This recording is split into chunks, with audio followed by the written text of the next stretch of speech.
తీసుకెళ్ళరా. సరే తొందరగా వచ్చేయండి. అలాగే.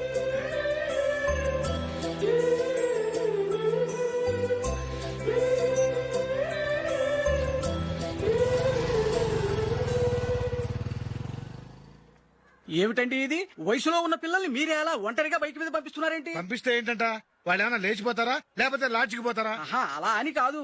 ఆపోయా, వాళ్ళు చిన్నప్పటి నుంచి కలిసిమెలిసి పెరిగారు. వాళ్ళ వయసుతో పాటు వాళ్ళ స్నేహం కూడా పెరిగింది. అంతేగాని నువ్వు అనుకున్నట్టు వాళ్ళ మనసులో చెడు ఉద్దేశాలేం లేవు. అది కాదు, నేను చెప్పొచ్చేది ఏమిటంటే, ఆపోయా, వాళ్ళని చూస్తుంటే నాకు తప్పుగా అనిపించడం లేదు. నీకు తప్పుగా అనిపిస్తే ఈ ఊరు వదిలిపెట్టి పారిపో. Dirty fellow.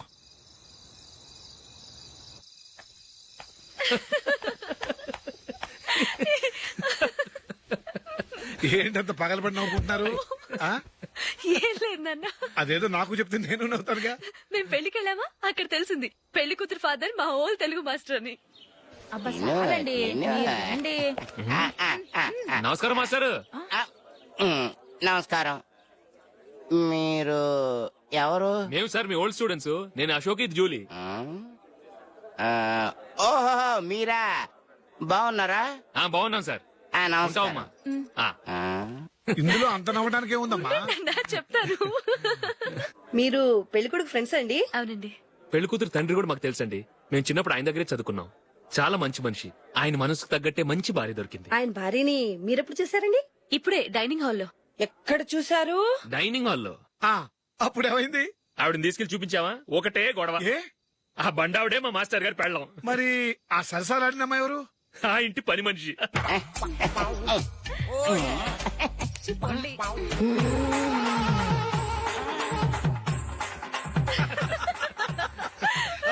తర్వాత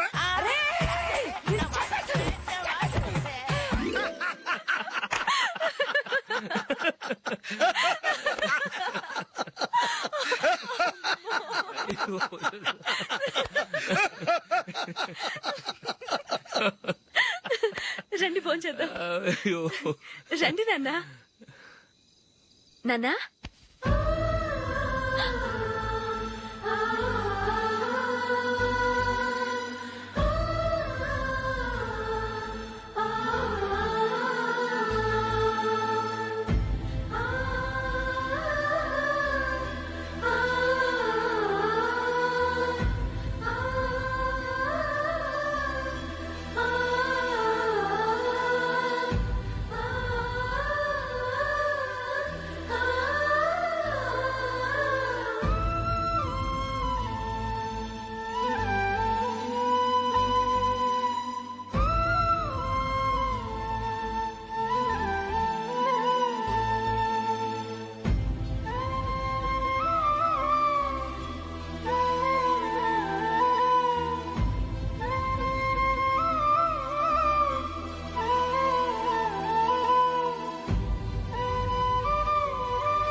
ఏదో ఒక రోజు మీ వాడు అమ్మాయితో మీ ముందుకు వచ్చి నిలబడతాడు. ఈవిడే మా ఆవిడ అని మీ నెత్తి మీద ఓ పిడుగులాంటి బాంబేస్తాడు.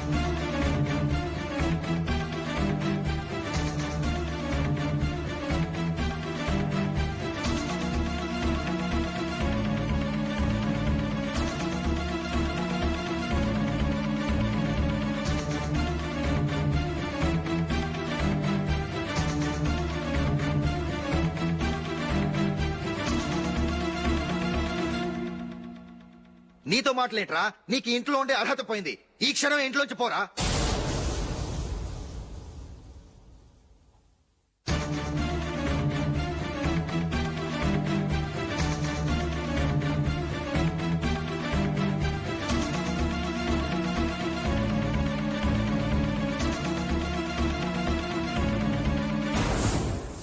బయలుదేరదామా? మేమెక్కడికి?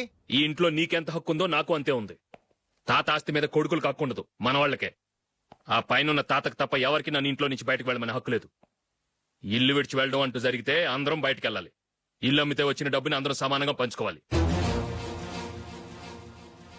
లేదా అందరం కలిసి ఇక్కడే ఉండాలి. చెప్పండి, ఏం చేద్దాం?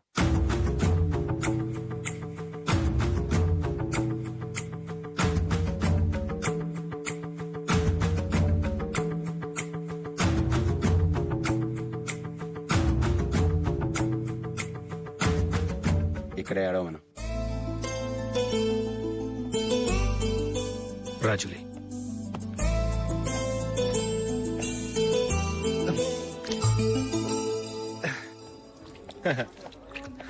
Your bill sir.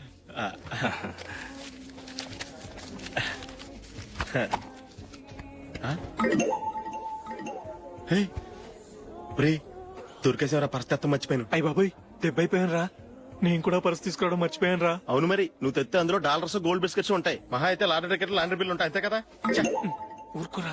450 రూపాయలు బిల్లు అయింది. ఇప్పుడు ఏం చేయాలి? ఒరేయ్, అక్కడికి ఐడియా రా. ఉన్నానండి. నమస్తే సార్. బాగున్నారా? సారీ సార్, ఆ రోజు జరిగింది మీరు ఇంకా మర్చిపోలేదు అనుకుంటాను. నేను తప్పు చేసి మిమ్మల్ని ఇరికించాను సార్. దానికి నేను చాలా ఫీల్ అవుతున్నాను సార్. సార్, ఆ రోజు నేను చేసిన తప్పుకు శిక్షగా ఈ రోజు మీ బిల్ నేను పే చేస్తాను సార్. నా బిల్లు పే చేయడానికి నువ్వెవడివి? అమ్ము, నీతో మాట్లాడితేనే డేంజర్. ఏంటి సార్ ఇది? తప్పులు చేయడం మానవ సహజం. తప్పు ఒప్పుకున్నప్పుడు మనసును ఏ మనిషి అయినా క్షమించాలి సార్. నన్ను క్షమించండి సార్. మీ బిల్ నన్ను పే చేయనివ్వండి సార్, ప్లీజ్ సార్. వద్దు బాబు, వద్దు. నేనే ముష్టోడు కాదు, నా దగ్గర డబ్బులున్నాయి. నా బిల్లు నేనే ఇచ్చుకుంటాను.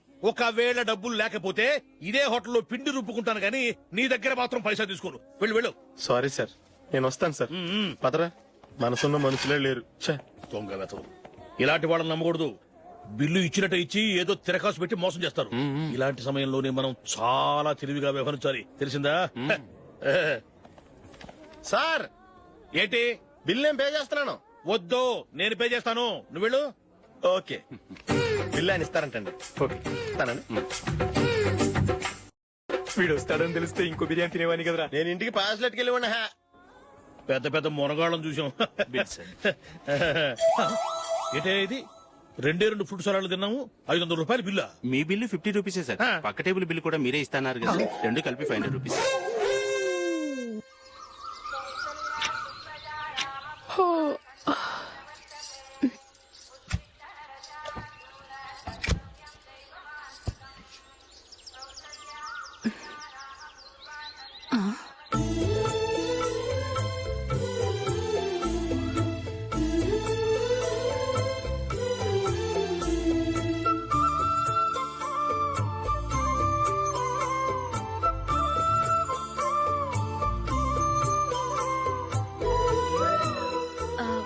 రంగుల ముగ్గు ఒకటే నాకు తెలుసు. మీరెలా వేస్తారో నేర్పిస్తే రేపటి నుంచి అదే వేస్తాను. కాఫీ రెడీ చేశాను. నేను పిల్లల్ని లేపి స్నానం చేయిస్తాను. మీరెళ్ళి అశోక్ వాళ్ళ అన్నయ్య గారికి కాఫీ ఇవ్వండి. టిఫిన్ రెడీ చేస్తాను. మీరు తొందరగా స్నానం చేసి రండి. ఈ చెద్దన్నం బయటపడేమ్మా. బయట పారేయడం ఎందుకు? నేను దీన్ని రుబ్బి వడియాలు పెడతాను.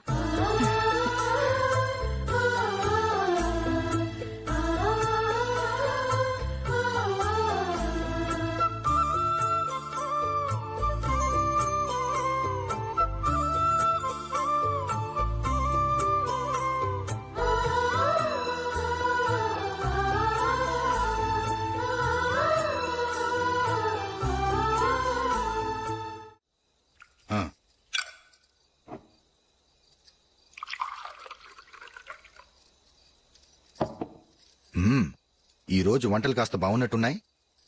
ఇవన్నీ ఆ జూలీ చేసిందండి. ఒరే పెద్దోడా, రోజు మనం చద్దనాన్ని వేస్ట్ గా బయట పారేసేవాళ్ళం కదా, ఆ పిల్ల దాన్ని రుబ్బి పిండొడియాలు పెట్టింది. మమ్మీ, ఇది అర్థం కావట్లేదు, కొంచెం చెప్పవా?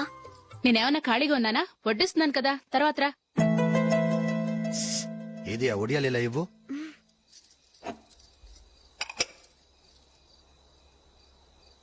మమ్మీని డిస్టర్బ్ చేయకండి, నేను చెప్తాను. సరేనా రండి.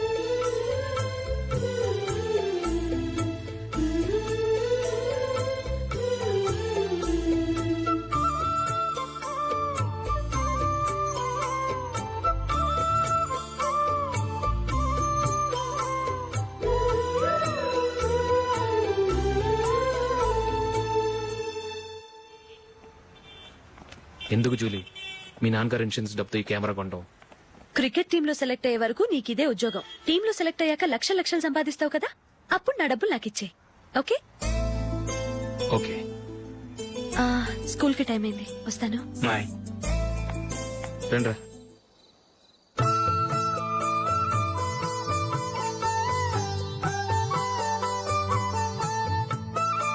కాఫీ తీసుకోండి. కాదు, నేను చెప్పిందే కరెక్ట్. నేను చెప్పిందే కరెక్ట్. మీ ఇద్దరు కాదు, నేను చెప్పిందే కరెక్ట్. దేని గురించి పిన్ని గారు మీ ఆర్గ్యుమెంట్? ఏమీ లేదు హేమ. సీతారాములు తొలి దీపావళి ఎక్కడ జరుపుకుంటారంటుంది విశాలాక్షి. ఒక్క సీతారాములేంటి, పెళ్లైన వాళ్ళు ఎవరైనా తొలి దీపావళి అమ్మాయి వాళ్ళ ఇంట్లోనే జరుపుకుంటారు. వాళ్ళని బట్టి చూస్తే వీళ్ళ దీపావళి కూడా మిథిల్లోనే జరుగుంటుందంటున్నాను నేను. తప్పు అంటుంది శశికళ. తప్పుగాక మరేంటి, మిదిల్లో ఎలా జరుపుకుంటారు? పెళ్ళవగానే వాళ్ళు అడవికి వెళ్లేదా? తొలి దీపావళి అక్కడే జరుపుకొని ఉంటారు. ఆ కారడవుల్లో దీపావళి ఎలా జరుపుకుంటారు? 14 సంవత్సరాలు వనవాసం ముగిశాక అయోధ్యకు వచ్చి అప్పుడు జరుపుకుని ఉంటారు. మీ ఇద్దరు చెప్పింది తప్పు, నేను చెప్పిందే కరెక్ట్. కాదు, మీ ఇద్దరు చెప్పిందే తప్పు, నేను చెప్పిందే కరెక్ట్. నేను చెప్పిందే కరెక్ట్. కాదు, నేను చెప్పిందే కరెక్ట్. ఒక్క నిమిషం, నేను చెప్పనా? ఆచారం అనుష్ఠానం అన్ని తెలిసిన మేమే తెలియ కొట్టుకుంటున్నాం. క్రిస్టియన్ పిల్లవి, నీకెలా తెలుస్తుంది? ఏదో నాకు తెలిసింది చెప్తాను, తప్పైతే క్షమించండి. సరే చెప్పు. ఆంటీ, రామావతారం తర్వాత కదా కృష్ణావతారం. కృష్ణావతారంలో నరకాసురుడు చచ్చిపోయిన ఆనందంలో దీపావళి చేసుకుంటారు. దీన్ని బట్టి చూస్తే రామావతారంలో అసలు దీపావళే లేదు. అలాంటప్పుడు వాళ్ళు తొలి దీపావళి ఎలా చేసుకుని ఉంటారు?